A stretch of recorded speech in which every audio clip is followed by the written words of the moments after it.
இயேசு கிறிஸ்துவில் பிரியமுள்ள சகோதர சகோதரிகளே, அன்னையுடைய அன்பு பிள்ளைகளே, இயேசுவின் இனிய நாமத்தில் உங்கள் அனைவருக்கும் என் ஜெபங்களும் வாழ்த்துக்களும் வணக்கமும். இன்று ஏப்ரல் மாதம் 1ஆம் தேதி. இந்த புதிய மாதத்தை ஆண்டவர் நமக்கு பரிசாக கொடுத்திருக்கின்றார். முதலில் நன்றி செலுத்துவோம். இந்த மாதம் முழுவதும் நீங்க எல்லாரும் நல்லா இருக்கணும், ஆசீர்வாதமாக இருக்கு. நினைத்த காரியங்கள் கைகூட நீங்கள் எடுக்கக்கூடிய முயற்சிகளை ஆண்டவர் ஆசீர்வதிக்கின்றார். நல்லதே நடக்கின்றது என்ற உயர்ந்த எண்ணத்தோடு இந்த ஏப்ரல் மாதத்தை நாம் ஆண்டவருடைய பாதத்தில் சமர்ப்பிப்போம். ஆம் பிரியமான சகோதர சொல்லே, மார்ச் மாதத்தில் இறைவன் செய்த சகல நன்மையை நினைத்து பார்த்து நாம் நேற்று நன்றி கூறினோம். இந்த புதிய மாதத்தை இன்று ஆண்டவர் நமக்கு அற்புதமாக கொடுத்திருக்கின்றார். இந்த புதிய மாதத்துல எத்தனையோ அதிசயங்களையும் அற்புதங்களையும் நாம் காண இருக்கின்றோம். நல்லதே நடக்க இருக்கின்றது என்ற உயர்ந்த எண்ணத்தோடு இந்த புதிய மாதத்தை நாம் தொடங்குவோம். பிரியமான சகோதர சகோதரிகளே, இந்த புதிய மாதத்துடைய வாக்கு தத்தமாக எரேமியா 31வது அதிகாரம் 16வது வசனத்துல இவ்வாறாக நாம் வாசிக்க கேட்கின்றோம். நீ அழுகை நிறுத்து, கண்ணீர் வடிக்காதே, ஏனெனில் உனது உழைப்புக்கு பயன் கிடைக்கும். பிரியமான சகோதர சகோதரிகளே, இந்த புதிய மாதத்துல நம்ம செய்ய வேண்டிய முக்கியமான காரியம், முதலில் அழுகையை நிறுத்து, கண்ணீர் வடிக்காதே, ஏனெனில் உமது உழைப்புக்கு பயன் கிடைக்கும். பிரியமான சகோதர சகோதரிகளே, நிச்சயமாக கண்டிப்பாக உழைப்புக்கேற்ற ஊதியம் நமக்கு கிடைக்கும். அது உழைப்பு வெறும் பணம் என்று நினைக்க வேண்டாம். நம்ம எந்த அளவுக்கு செபிக்கின்றோமோ, எந்த அளவுக்கு நம்பிக்கை வைக்கின்றோமோ, எந்த அளவுக்கு விசுவாசம் வைக்கின்றோமோ, அந்த அளவிற்கு ஆண்டவர் அமுக்கி குலுக்கி சறுக்கி விழும்படி நம்முடைய மடியில் போடுவார். பிரியமான சகோதர சொல்லே, அழுகையை நிறுத்து. நிறைய நேரங்கள்ல அழுகை ஏன் வருகின்றது? ஒன்று கவலைப்படுகிறோம், அல்லது பயப்படுகிறோம், அல்லது கவலை ஒன்று கடந்த காலத்தை பற்றியும் அல்லது எதிர்காலத்தை பற்றியும் இந்த தேவையில்லாத கவலையும் நம்மை கண்ணீர் வடிக்க செய்கிறது. அல்லது ஏமாற்றம், அல்லது நம்பிக்கை துரோகம், அல்லது ஒருவர் மேல் வைக்கக்கூடிய அளவு கடந்த பாசம், அளவு கடந்த அன்பு, அளவு கடந்த மரியாதை, அளவு கடந்த எல்லாமே டூ எக்ஸ்ட்ரீம்.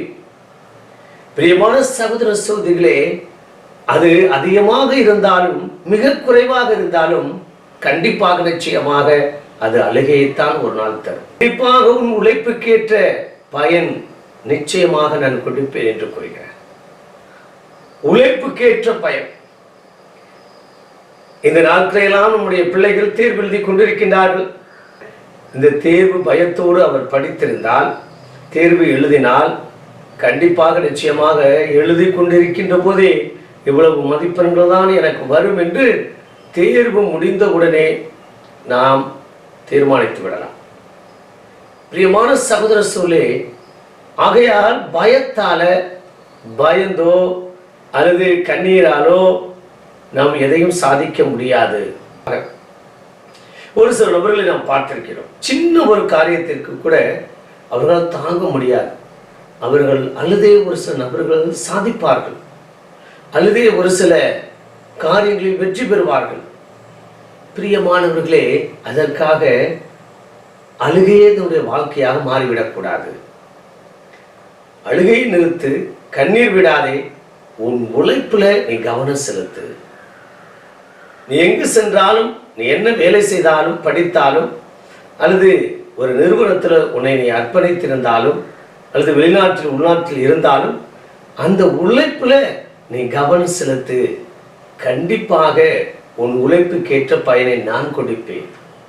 பிரியமான சகோதர சொல்லே, சோம்பேறிகளை பார்த்து ஆண்டவர் கூறவில்லை, அல்லது அடுத்தவருடைய உழைப்பில் வாழக்கூடிய நபர்களை பார்த்து ஆண்டவர் கூறவில்லை, அல்லது பின்னால் பார்த்துக் கொள்வோம், காலம் வரும்போது பார்த்துக் கொள்வோம் என்று சொல்லக்கூடிய அந்த தள்ளி போடக்கூடிய நபர்களை பார்த்து ஆண்டவர் கூறவில்லை.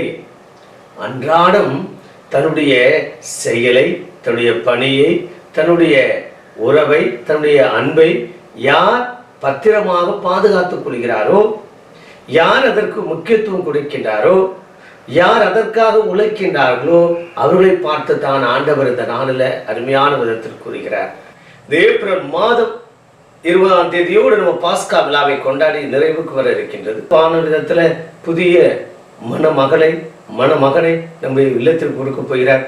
ஒரு சில நடக்காத முடியாத காரியங்கள் கூட நடக்க போகின்றன.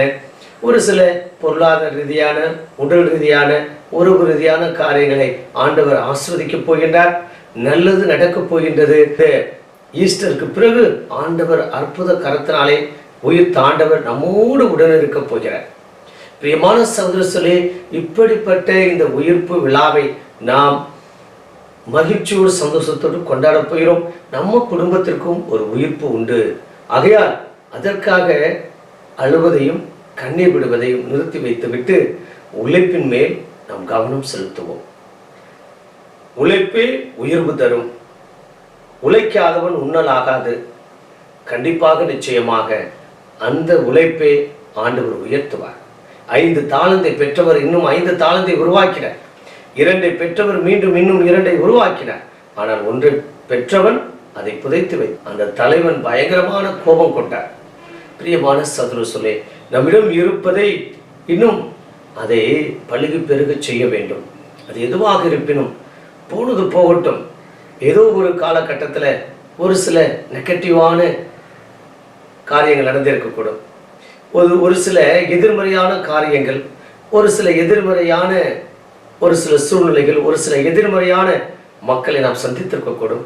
அத்தனையும் அனுபவமாக ஏற்றுக்கொண்டு அதை நினைத்து அழாமல், கண்ணீர் விடாமல், இன்னும் இதற்கு மேல் எனக்கு எதிர்காலம் உண்டு, எனக்கு பிரகாசமான எதிர்காலம் உண்டு, நிச்சயமாக நானும் வெற்றி பெறுவேன், இதிலிருந்து விடுதலை பெறுவேன், இந்த கடன் சுமையிலிருந்து அல்லது உறவு ரீதியான, பொருளாதார ரீதியான, உடல் ரீதியான பிரச்சனைகளிலிருந்து ஆண்டவர் எனக்கு இந்த புதிய மாதத்தில் ஆசீர்வதிக்க இருக்கிறார் என்ற நம்பிக்கையோடு நாம் இணைந்து பயணிப்போம்.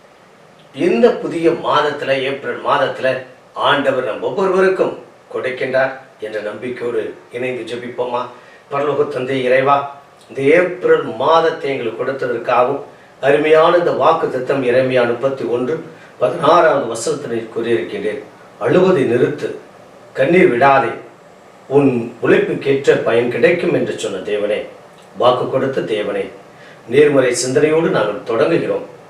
அப்பா, நாங்கள் பழையதை நினைத்து அல்லது எதிர்காலத்தை நினைத்து நாங்கள் கவலை கொள்ளாமல், அழுது புலம்பாமல், இதோ இந்த தவக்காலத்தில் எங்களுக்கு ஒரு அற்புதமான காலமாக இந்த தவக்காலத்தை கொடுத்திருக்கிறேன். இன்னும் நாங்கள் மனம் திரும்ப வேண்டும். நிறைய காரியங்களிலிருந்து நாங்கள் விடுதலை பெற வேண்டும், விமோச்சனம் கிடைக்க வேண்டும். அப்பா, இந்த மாதம் ஈஸ்டருக்கு பிறகு நல்ல காரியங்கள் என் குடும்பத்தில் நடக்க இருக்கின்றன. அருமையான காரியங்கள், ஒரு சில நல்ல காரியங்கள் எல்லாம் இந்த தவக்காலத்தில் தொடங்கக்கூடாது, இந்த தவக்காலத்தை இதை பற்றி பேசக்கூடாது, அல்லது இந்த தவக்காலம் முடியட்டும், நம்ம எல்லாம் செய்து கொள்ளலாம் என்று எத்தனையோ நபர்கள் பலதரப்பட்ட கனவுகளோடும் எதிர்பார்ப்புகளோடும் ஆசைகளோடும் இருக்கின்றார்கள். அத்தனையும் இந்த மாதத்தில் நீர் ஆசீர்வதிக்கும்படியாக வரக்கூடிய நாட்களில் நாங்கள் அனுசரிக்கவும், இந்த தவக்காலத்தை பக்தி பரவசத்தோடு அனுசரிக்கவும், வரக்கூடிய புனித வாரத்தை இன்னும் பக்தியோடு உங்களுடைய பாடுகளை நினைத்து நாங்கள் வருந்தவும், நல்ல பாவ சங்கீதம் செய்து கொள்ளவும், நடக்கக்கூடிய ஒவ்வொரு நிகழ்வுகளிலும் இன்னும் நாங்கள் அதிகமாய் பங்கேற்று உன்னுடைய மிகுதியான இறை ஆசிரை இந்த மாதத்தில் பெறவும், இந்த மாதம் முழுவதும் நாங்கள் எடுக்கக்கூடிய முயற்சிகளையும் காரியங்களையும் பிள்ளைகளுடைய தேர்வையும் படிப்பையும் மற்றும் வெளிநாட்டு பயணத்தையும் இந்த வரக்கூடிய நாட்களில் செலவழிக்கக்கூடிய அந்த நேரங்களையும் நீர் ஆசீர்வதித்து அதற்குரிய பொருளாதாரத்தையும் அதற்குரிய அமைதியையும் அதற்குரிய நல்ல மனதையும் கொடுத்து ஆசீர்வாதத்தை நிரப்பேன். இதுவும் உழைப்புக்கேற்ற ஊதியம் கிடைக்கும் என்று சொல்லியிருக்கிறேன். நாங்கள் உழைக்கின்றோம். ஒருபோதும் எந்த ஒரு நேரத்தை வீணடிக்காமல் உழைக்கக்கூடிய அந்த வல்லமையும் பாக்கியத்தையும் எனக்கு மட்டுமல்ல, இந்த குடும்பத்தை சார்ந்தவர்களுக்கும் பிள்ளைகளுக்கும் கணவனுக்கும் மனைவிக்கும் கொடுத்து ஆசீர்வாதத்தால் நிரப்பும்படி எங்கள் ஆண்டவராகிய இயேசு கிறிஸ்துவின் நாமத்தில் ஜெபிக்கின்றோம். நல்ல பிதாவே, ஆமென்.